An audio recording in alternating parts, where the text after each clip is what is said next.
बिस्मिल्लाहिर्रहमानिर्रहीम। Sequential sampling आज हमने पढ़ना है। तो it is non probability sampling. पहले तो आप ये समझ लीजिए कि जो सीक्वेंशियल सैंपलिंग है ये नॉन प्रोबेबिलिटी सैंपलिंग है, ठीक है। इसको हम एक्सेप्टेंस सैंपलिंग के नाम से भी जानते हैं। ये इसका एक टर्म है जो इसके लिए इस्तेमाल किया जाता है कि it is also called acceptance sampling. अच्छा, इसकी एक करेक्टरिस्टिक तो ये है कि sample size is not fixed in advance, कि जब हम सीक्वेंशियल सैंपलिंग परस्यू करते हैं तो सैंपल साइज का तयन जो है वो हम स्टार्ट में नहीं कर सकते। तो जो सैंपल साइज होता है वो तो क्लियर हो गया कि वो फिक्स नहीं होता। तो जो चीज़ फिक्स नहीं होती इसका मतलब है, फिर इसका मतलब ये कि सैंपल साइज जो है सीक्वेंशियल सैंपलिंग के केस में एक रैंडम वेरिएबल की तरह जो है वर्कआउट करता है। तो सैंपल साइज क्या होगा इस केस में? एक रैंडम वेरिएबल होगा, ठीक है।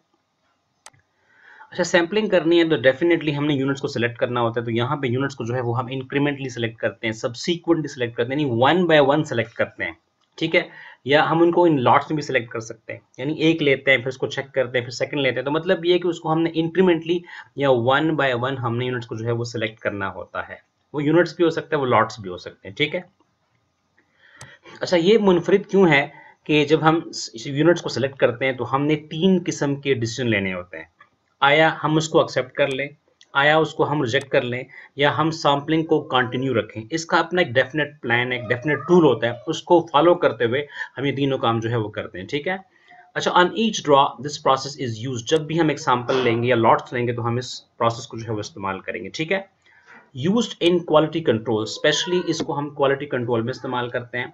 फूड की रिजर्वेशन चेक करते हैं, वाटर की प्योरिटी चेक करते हैं, और जिस तरह इंडस्ट्रियल प्रोडक्ट्स होते हैं उनकी हम जो है वो वैलिडिटी चेक कर सकते हैं, ठीक है।